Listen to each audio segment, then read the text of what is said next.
एक बार हजरत ख्वाजा मोइनुद्दीन चिश्ती रहमतुल्लाह अलैहि इस्लाम का पैगाम फैलाने की नीयत से अपने कुछ मुरीदों के साथ अजमेर शरीफ के एक स्थान पर तशरीफ लाए। जिस मुकाम पर हजरत ख्वाजा मोइनुद्दीन चिश्ती रहमतुल्लाह अलैहि ने क़याम किया, वहां के करीब ही एक बड़ा तालाब था जिसे स्थानीय हिंदू लोग अनासागर कहते थे। उस दौर में इस तालाब की वसात और पवित्रता के कारण हिंदू समाज में इसका बहुत एहतराम किया जाता था। उनका यह अकीदा था कि जो शख्स दिन भर गुनाह करने के बाद इस तालाब में गौस्ल करता है, उसके तमाम गुनाह धुल जाते हैं। इसी वजह से वे इस तालाब को हमेशा दियों से सजाए रखते थे। कहा जाता है कि इस तालाब में हर रात दिए जलाने के लिए तकरीबन 3 मन तेल की जरूरत होती थी। तालाब की पवित्रता के कारण वहां सभी हिंदुओं को दाखिल होने की इजाजत नहीं थी। सिर्फ आला तबके के ब्राह्मण ही वहां गौस्ल कर सकते थे और तालाब के पानी को छू सकते थे।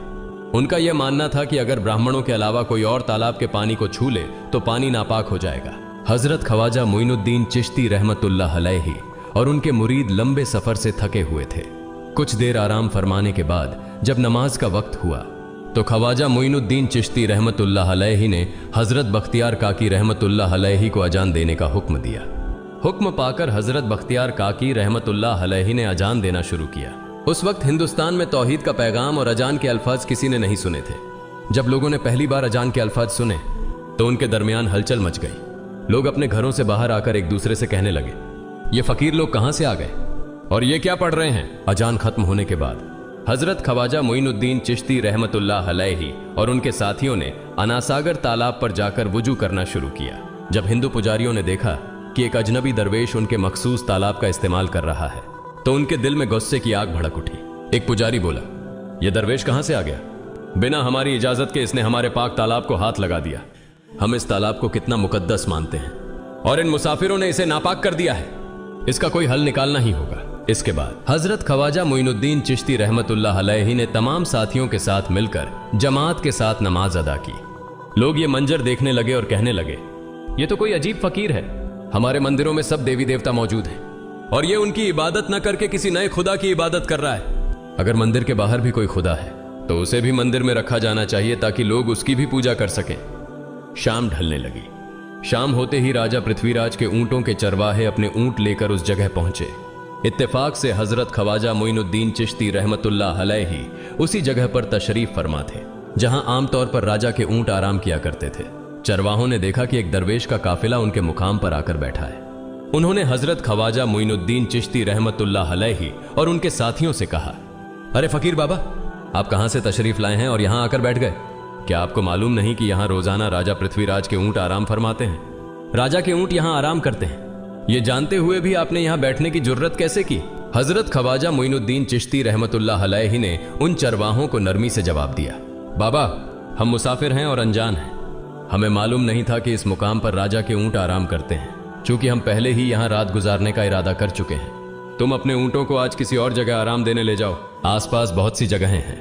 हजरत ख्वाजा मोइनुद्दीन चिश्ती रहमतुल्लाह अलैहि का जवाब सुनकर पृथ्वीराज के चरवाहे बोले, फकीर की हिम्मत तो देखो, कहता है कि राजा के ऊंटों को कहीं और ले जाएं और खुद यहां बैठे रहेंगे।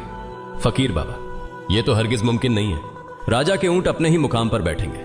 यह कहकर चरवाहों ने हजरत ख्वाजा मोइनुद्दीन चिश्ती रहमतुल्लाह अलैहि और उनके साथियों को वहां से उठाने के लिए दुर्व्यवहार करना शुरू कर दिया। हजरत ख्वाजा मोइनुद्दीन चिश्ती रहमतुल्लाह अलैहि बहुत ही सरल स्वभाव के थे। जब उन्होंने देखा कि चरवाहे दुर्व्यवहार कर रहे हैं तो उन्होंने बख्तियार काकी रहमतुल्लाह अलैहि से कहा, बख्तियार, हम यहां बैठकर क्या करेंगे? जब राजा के ऊंटों को यहीं बैठाना है तो रहने दो, ऊंट यहीं बैठे, हम यहां से जा रहे हैं। यह कहकर हजरत ख्वाजा मोइनुद्दीन चिश्ती रहमतुल्लाह अलैहि अपने साथियों के साथ वहां से चले गए।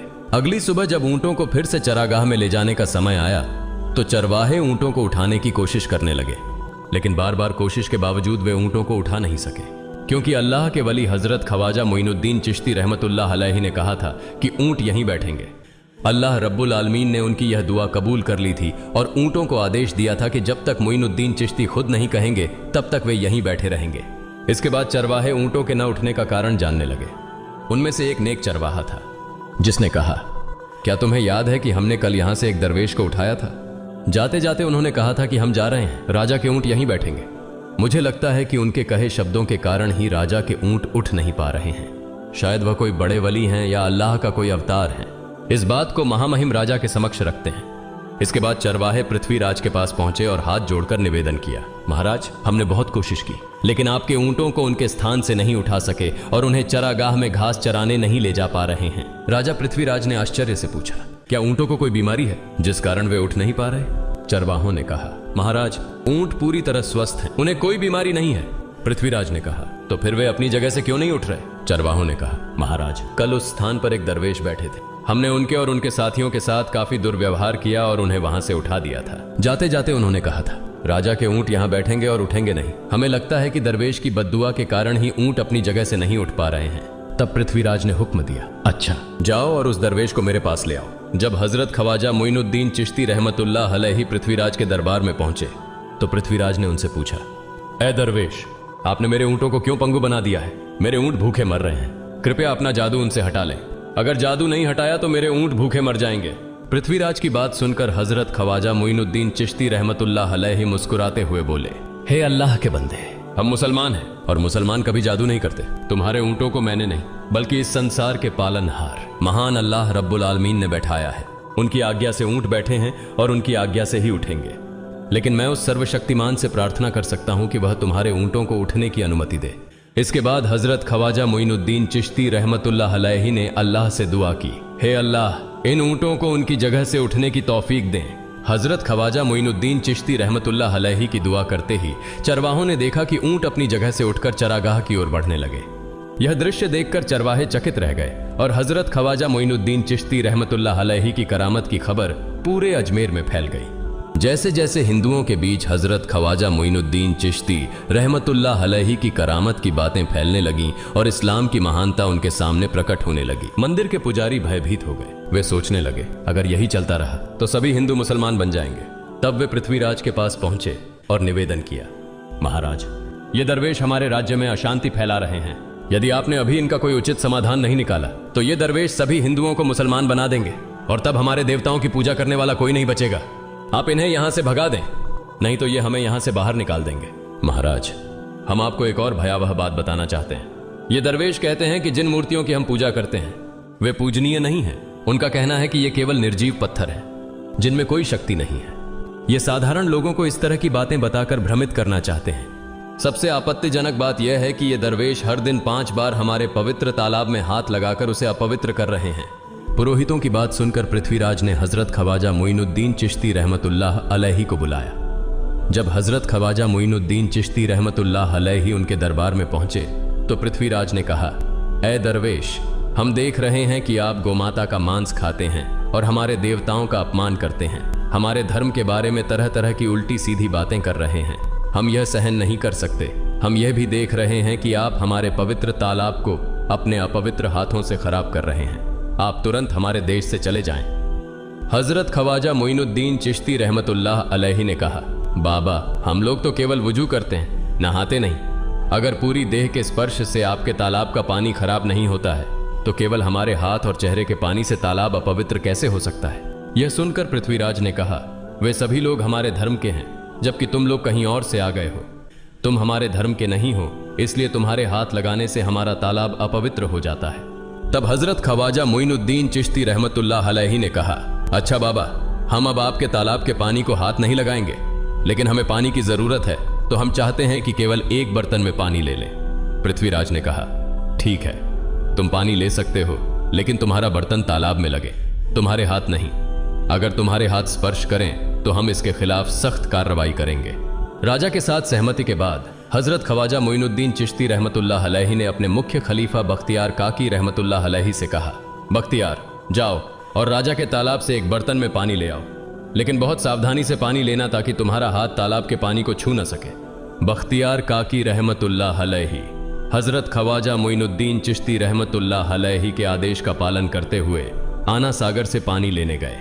उन्होंने बर्तन को तालाब में डुबोया और उनका हाथ पानी को नहीं छू सका क्योंकि चमत्कारवश पूरा तालाब एक छोटे बर्तन में समा गया।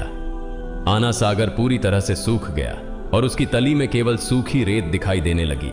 जब पुरोहितों ने देखा कि उनके पवित्र तालाब में एक भी बूंद पानी नहीं बची है और वह मरुस्थल की तरह सूख गया है तो वे घबराते हुए राजा पृथ्वीराज के पास गए और बोले, महाराज, यह तो भारी संकट हो गया है। पृथ्वीराज ने पूछा, क्या हुआ? पुरोहितों ने कहा, उस दरवेश ने हमारे पूरे तालाब का पानी ले लिया है। अब हमारे पवित्र तालाब में एक बूंद भी पानी नहीं है। अगर इस तालाब में पानी नहीं होगा तो हम अपने पापों का प्रायश्चित कैसे करेंगे?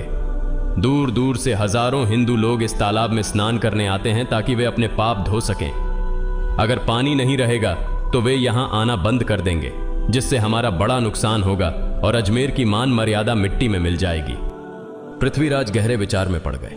वे हजरत ख्वाजा मोइनुद्दीन चिश्ती रहमतुल्लाह अलैहि के खिलाफ कोई कठोर कदम उठाने से झिझक रहे थे, क्योंकि उन्हें आशंका थी कि अगर उन्होंने दरवेश के खिलाफ सैनिक भेजे और दरवेश ने सैनिकों पर भी जादू कर दिया तो उनकी परेशानी और बढ़ जाएगी। इसलिए उन्होंने कहा, तुम लोग जाओ और उस दरवेश को मेरे पास बुला कर लाओ। मैं देखता हूं कि वह क्या चाहता है। अगर उसकी मांग उचित होगी तो हम उसे मान लेंगे, और यदि उचित नहीं हुई तो हम माफी मांगकर अपना तालाब का पानी वापस ले लेंगे। जब हजरत ख्वाजा मोइनुद्दीन चिश्ती रहमतुल्लाह अलैहि पृथ्वीराज के दरबार में पहुंचे तो पृथ्वीराज ने कहा, ऐ बाबा, आपने हमारे तालाब का सारा पानी ले लिया है। हम अपने पापों का प्रायश्चित कैसे करेंगे? पूरे दिन के पाप हम इस तालाब में स्नान करके धोते हैं। अगर तालाब में पानी नहीं होगा तो हम अपने पाप कैसे धोएंगे? हजरत ख्वाजा मोइनुद्दीन चिश्ती रहमतुल्लाह अलैहि ने उत्तर दिया, देखो बाबा, तुम्हारे पास आना सागर है, पर दुनिया के हर कोने में ऐसा तालाब नहीं है, तो क्या वे लोग अपने पाप कैसे धोएंगे? पापों को धोने की ताकत इस तालाब के पानी में नहीं है। पापों को माफ करने वाला केवल अल्लाह है, जिसने आकाश, धरती और पूरी सृष्टि बनाई है। उसकी इजाजत के बिना एक पत्ता भी नहीं हिलता। इसलिए मैं तुम्हें इस भ्रम को छोड़कर सही राह पर आने की दावत देता हूं। वहां मौजूद हजारों हिंदू हजरत ख्वाजा मोइनुद्दीन चिश्ती रहमतुल्लाह अलैहि की बातें मंत्रमुग्ध होकर सुन रहे थे। इसके बाद उन्होंने कहा, जाओ बख्तियार, जिस बर्तन में तुमने तालाब का पानी लिया था उसे वापस तालाब में डालाओ। बख्तियार काकी रहमतुल्लाह अलैहि हजरत ख्वाजा मोइनुद्दीन चिश्ती रहमतुल्लाह अलैहि के हुक्म से आना सागर में बर्तन का पानी डालने गए। जैसे ही बर्तन का पानी तालाब में डाला, आना सागर फिर से पानी से लबालब भर गया। इस चमत्कार को देखकर वहां मौजूद कई हिंदुओं ने कलमा पढ़कर इस्लाम कबूल कर लिया। यह देखकर हिंदू पुरोहितों और पंडितों की चिंता बढ़ गई। वे पृथ्वीराज के पास गए और बोले, महाराज, यदि अब कोई उपाय नहीं किया गया तो सारे हिंदू मुसलमान हो जाएंगे। पृथ्वीराज ने कहा, मुझे सलाह दो, इस दरवेश का मुकाबला कैसे किया जा सकता है? पुरोहितों ने कहा, यह दरवेश एक बड़ा जादूगर है, इसलिए इसका मुकाबला भी जादू से करना होगा। हमारे बीच एक बड़े पुरोहित और जादूगर रामदेव हैं, उन्हें इसके मुकाबले में भेजें। अगर वह जादू से इसे हरा सके तो हम अपने हिंदू धर्म का गौरव फिर से प्राप्त कर सकेंगे। पृथ्वीराज ने रामदेव को बुलाकर कहा, रामदेव, मैं तुम्हें इस दरवेश को जादू से हराने की जिम्मेदारी दे रहा हूं। अगर तुम उसे हरा सके तो हम अपने धर्म का गौरव फिर से पा सकेंगे। रामदेव ने पृथ्वीराज को आश्वस्त करते हुए कहा, महाराज, आप चिंता न करें, इस दरवेश को हराना मेरे लिए बहुत आसान है। मैं आपके समक्ष हमारे धर्म का गौरव वापस लाकर रहूंगा। इसके बाद रामदेव अपने साथियों के साथ हजरत ख्वाजा मोइनुद्दीन चिश्ती रहमतुल्लाह अलैहि के सामने मुकाबले के लिए पहुंचा। उसने कहा, मोइनुद्दीन, अगर तुम में ताकत है तो मुझसे जादू का मुकाबला करो। मैंने तुम जैसे बहुत से जादूगरों को हराया है। तुम्हें हराना तो मेरे लिए साधारण बात है। हजरत ख्वाजा मोइनुद्दीन चिश्ती रहमतुल्लाह अलैहि ने उसकी बातों का कोई जवाब नहीं दिया। रामदेव ने देखा कि हजरत ख्वाजा मोइनुद्दीन चुप हैं, तो उसने गाली गलौज करना शुरू कर दिया। जब रामदेव अपनी हदें पार कर गया तो हजरत ख्वाजा मोइनुद्दीन ने उसकी आंखों में देखते हुए कहा, रामदेव, तू चिल्ला रहा है, लेकिन मैं तेरे माथे पर ईमान की रोशनी देख रहा हूं। हजरत ख्वाजा मोइनुद्दीन चिश्ती रहमतुल्लाह अलैहि की यह बात सुनते ही रामदेव कांपने लगा, और उसी क्षण अल्लाह रब्बुल आलमीन ने उसके दिल में ईमान की रोशनी डाल दी। रामदेव हजरत ख्वाजा मोइनुद्दीन चिश्ती के चरणों में गिर पड़ा और बोला, हे अल्लाह के वली, मैंने आपके साथ बहुत बेअदबी की है, मुझे माफ करें और मुझे कलमा पढ़ाकर इस्लाम की राह दिखाएं।